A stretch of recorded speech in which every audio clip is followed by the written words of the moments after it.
योगानन्द प्रेमानन्द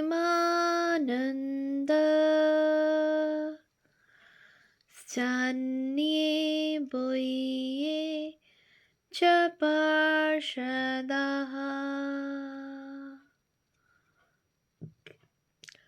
रामकृष्ण गतप्राण सर्वं प्रणमाम्यहम्।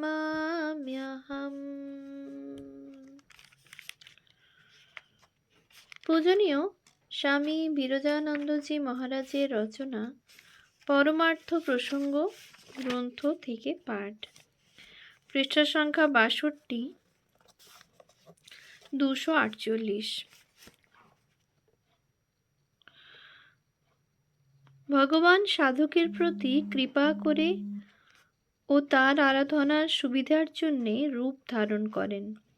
তার গুণাতীত অচিন্ত স্বরূপে অথবা কেবল সমস্ত ঐশ্বরিক গুণের সমষ্টিভাবে তাকে ধারণায় আনা সম্ভব নয়। অনেক সময় আমরা শিব করতে বাঁদর করে বসি। আমরা যতদিন মানুষ পর্যায়ে আছি, যতদিন আমাদের দেহ বুদ্ধি বা দ্বৈত ভাব আছে, ততদিন ভগবানকে একটি অশেষ ঐশ্বরিক গুণান্বিত আদর্শ মানুষরূপে ভাবা ছাড়া আমাদের উপায়ান্তর নেই। 249। নিরাকারভাবে পরমেশ্বরকে ভাবতে গেলে আমরা বড়জোর বিরাট আকাশ বা অসীম সমুদ্রের কল্পনা করতে পারি। প্রথম অবস্থায় নিরাকারের ধ্যান করতে গেলে আমরা শূন্যেরই ধ্যান করতে পারি, তাতে অন্য কিছু আরোপ করা যায় না। অন্ধকারে ঢিল ছোড়ার মতো আর কি। নিরাকার পিতা বা নিরাকার মাতার ধ্যান কষ্ট কল্পনা, একটা অর্থহীন কথার কথা মাত্র। নিরাকার ধ্যানে আমরা আধ্যাত্মিক উন্নতির পথে বড় বেশি এগুতে পারি না, কারণ উহা নিরস, অবলম্বনহীন। সর্বরূপাতীত নিরাকার ব্রহ্মের ধ্যানের অধিকারী একমাত্র দেহজ্ঞান শূন্য মুক্ত পরমহংস, যিনি সর্বভূতে ঈশ্বর দর্শন করেন। সর্বরূপাতীত নিরাকার ব্রহ্মের ধ্যানের অধিকারী একমাত্র দেহজ্ঞান শূন্য মুক্ত পরমহংস, যিনি সর্বভূতে ঈশ্বর দর্শন করেন। 250।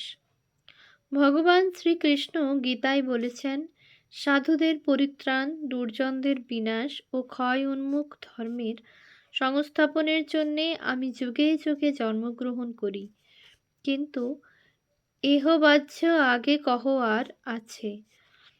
পরমেশ্বর তো সর্বশক্তিমান।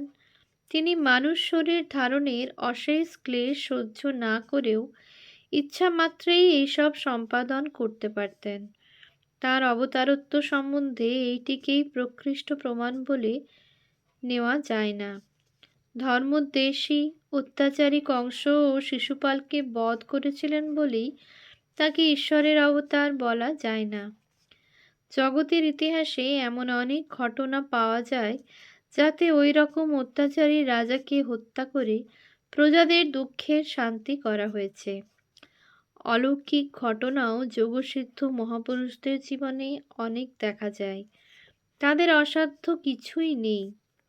শ্রীকৃষ্ণের অবতারত্ব তার মথুরা বা দ্বারকার রাজা রূপে অথবা কুরুক্ষেত্রে পাণ্ডব সহায়ক রূপে কার্যাবলীর দ্বারাও প্রমাণিত হয় না। সেসব করতে গিয়ে তাকে অনেক সময় কূটনীতির আশ্রয় নিতে হয়েছে। তার ওইসব অদ্ভুত কার্য অবশ্য আমাদের গভীর শ্রদ্ধা ও বিস্ময়ের উৎপাদন করে এবং তার বহুমুখী প্রতিভার পরিচয় দেয়, কিন্তু ওগুলি সময়োপযোগী ব্যাপার মাত্র। তাদের সুদূর প্রসারী কোনো স্থায়ী প্রভাব মানুষের জীবনে দেখা যায় না। 251। শ্রীকৃষ্ণের অবতারত্বের প্রকৃষ্ট প্রমাণ একমাত্র বৃন্দাবন লীলাতেই প্রকট হয়েছে, কারণ তাতেই তিনি তাঁর অনির্বচনীয় প্রেম স্বরূপতার মূর্ত লীলা দেখিয়ে গেছেন। শুদ্ধা ভক্তি ও প্রেমে ভগবান কত ভক্তাধীন হন, এবং তিনি ভক্তকে কতখানি আপনার করে নিতে পারেন, ইহা তার বৃন্দাবন লীলাতেই সবচেয়ে বেশি করে বোঝা যায়। যে প্রেমের ধারণা করা আমাদের জ্ঞান বুদ্ধির অগম্য, যার আকর্ষণে ব্রজগোপীরা যমুনা পুলিনে তাঁর বংশীধ্বনি শুনে লজ্জা, ভয়, কুল, মান তুচ্ছ করে উন্মত্তের মতো তাঁর দর্শন ও সঙ্গলাভের আশায় ছুটত, ও তাকে পেয়ে অহং জ্ঞান ও দেহবুদ্ধি হারিয়ে তাতে তন্ময় হয়ে যেত, সেই প্রেমের পরাকাষ্ঠা তিনি ওই লীলায় জগৎকে দেখিয়ে গেছেন, যা ভগবান ছাড়া মানুষের সম্ভব নয়। সে অপূর্ব নিত্য লীলার মধুর আধ্যাত্মিক প্রভাব যুগ যুগান্তর ধরে অসংখ্য নরনারীর হৃদয়কে আকর্ষণ করে এসেছে, তাকে ইষ্টজ্ঞানে আরাধনার ভেতর দিয়ে তাদের প্রাণে শান্তি ও আনন্দ দিয়ে এসেছে এবং তাদের মোক্ষের অধিকারী করেছে। সেই প্রেমের ভাবই আবার উজ্জীবিত করতে মহাপ্রভু চৈতন্যদেব বহু যুগ পরে অবতার হয়ে এসেছিলেন এবং রাধার সঙ্গে শ্রীকৃষ্ণের সেই কামগন্ধ বর্জিত মধুর লীলায় মহাভাবে আত্মহারা হয়ে জগৎকে শুদ্ধ ভক্তি ও প্রেম বিলিয়ে গেছেন। আর সেদিন আমরা ভগবান শ্রী রামকৃষ্ণের জীবনে দেখতে পাই, তিনি রাধাকৃষ্ণের মধুর ভাবের গান বা কথা কইতে এমন মহাভাবে আত্মহারা হয়ে যেতেন যে তার অঙ্গে শ্রী রাধার ও শ্রী চৈতন্যের মতো অষ্টসাত্ত্বিক ভাবের সমস্ত লক্ষণ প্রকাশ পেত। 252। যার যা আছে সে তাই ত্যাগ করতে পারে, যা নেই তার তার আবার ত্যাগ কি? কোনো বস্তু বর্জন করতে হলে তা আগে অর্জন করতে হবে। তার দায়িত্ব এড়াবার চেষ্টা করলে চলবে না। উড়োখই গোবিন্দায় নমঃ করলে চলবে না। শাস্ত্র ভোগ করতে নিষেধ করছেন না, বলছেন ত্যাগের দ্বারা ভোগ করো, অর্থাৎ মমতা ও আসক্তি ত্যাগ করে ভোগ করো। জগতের সকল বস্তু ঈশ্বর দ্বারা পরিব্যাপ্ত, তিনি প্রত্যেক বস্তুতে অনুস্যূত হয়ে রয়েছেন, সবই তাঁর। এই জ্ঞানে অহং মম ভাব ত্যাগ করে সব কাজ করো, সব কিছু ভোগ করো, নচেত ভোগ দুর্ভোগে পরিণত হবে। এভাবে ভোগ করলে যোগ আপনা হতেই আসবে, আপনা হতেই হয়ে যাবে। 253। ইষ্টবস্তুকে স্মরণ মনন করা মানে তার সঙ্গে মনের যোগ স্থাপন করা।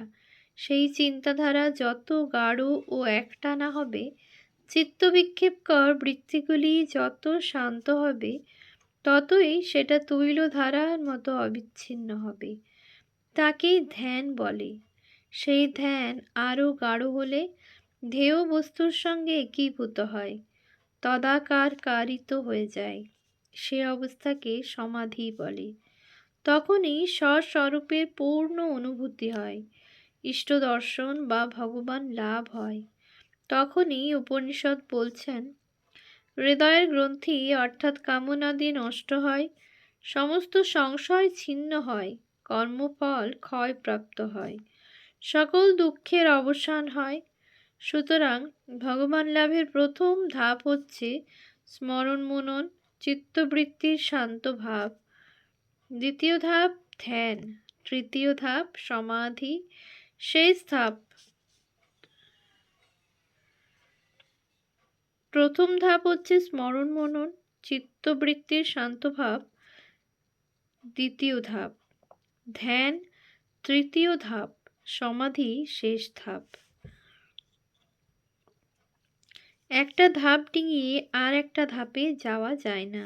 অতএব স্মরণ মননের শেষ পরিণতি ঈশ্বর লাভ। 254। বারবার আবৃত্তি এবং অভ্যাসের দ্বারা এই স্মরণ মননকে দৃঢ়ভাবে মনে গাঁথবার জন্যেই জপ, ধ্যান, আরাধনার বিধান। ইষ্টমন্ত্র বারবার অনেকক্ষণ ধরে প্রত্যহ জপ করার প্রয়োজন এই জন্যেই। আমরা যে বিষয় নিয়ে ক্রমাগত ব্যস্ত থাকি বা চর্চা করি, তার ছাপ মনের উপর পড়ে। সেগুলি আপাত দৃষ্টিতে মন থেকে মিলিয়ে গেলেও সূক্ষ্মভাবে সংস্কার রূপে মনের মধ্যে থাকে এবং যখন অনুকূল আবহাওয়া পায় তখন অজানিতভাবে মানুষকে কাজে বা চিন্তায় প্রেরণা দেয়। অসৎ সংস্কারগুলো প্রবল হলে কুভাবে, সুসংস্কারগুলো সৎভাবে। তাই দেখা যায় যারা দুষ্কৃতী তারা ক্রমশ আরও বেশি কুকাজে লিপ্ত হয়, আর যারা আধ্যাত্মিক উন্নতির জন্য যত্নশীল তারা সেই পথে দ্রুত এগিয়ে যায়। 255। সমস্ত ব্রহ্মাণ্ডে যত শক্তি আছে তাদের সমষ্টি সবসময়ই একরকম থাকে। তার ক্ষয় বৃদ্ধি বা বিনাশ নেই, তবে তার বিকার বা পরিণাম আছে। সেটা নানাভাবে রূপান্তরিত হয় মাত্র। আমরা যা কিছু ভালো মন্দ কাজ বা চিন্তা করি না কেন তার কোনোটিই নষ্ট হয় না। সূক্ষ্মভাবে তাদের ক্রিয়া চলতে থাকে অথবা সেগুলো সঞ্চিত থাকে। যোগাযোগ হলেই কার্যকর হয়, অর্থাৎ তাদের ফল ভালো মন্দ আমাদেরই ভুগতে হয়। শুধু তাই নয়, অন্যকেও সেগুলো প্রভাবান্বিত করে ভোগায়। 256। স্বামীজি বলেছেন, আমরা যত রকমের ক্রিয়াশক্তি বা চিন্তাশক্তি জগতে ছড়াই সেগুলো বিশ্বাকাশে তরঙ্গাকারে পরিভ্রমণ করতে করতে সেই ভাবের স্পন্দন যে লোকের মধ্যে পায় তার উপর কার্য করে, তাকে সেই ভাবের প্ররোচনা দেয় ও শক্তি সঞ্চার করে এবং তার কাছ থেকে নিজেও শক্তি সঞ্চয় করে। আর সেই শক্তি তার চক্র গতি পূর্ণ করে উৎপত্তি স্থানে কোনো না কোনো সময়ে ফিরে এসে জোরে আঘাত করে।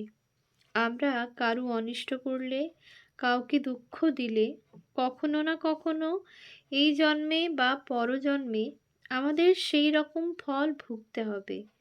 এই হলো প্রকৃতির নিয়ম। 257।